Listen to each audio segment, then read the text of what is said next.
Good morning, good morning. Good morning everyone. Happy Monday. Ang bilis talaga ng araw. Today is April 28. Dalawang araw na lang magbababay naman tayo sa buwan ng Abril. At i-welcome naman natin ang buwan ng May. Siyempre pag buwan ng May, ano na yan? Siyempre, para sa mga kagaya kong ma'am, Mother's Day month. Yan. So, maaga po tayong malmalengke.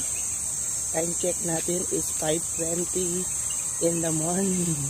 Ito, naglalakad na po tayo para makabili ng maulam dyan sa labas.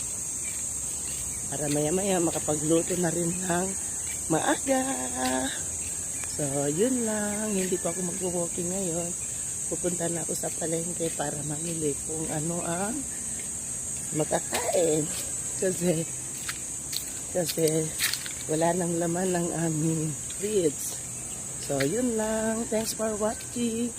Bye. God bless.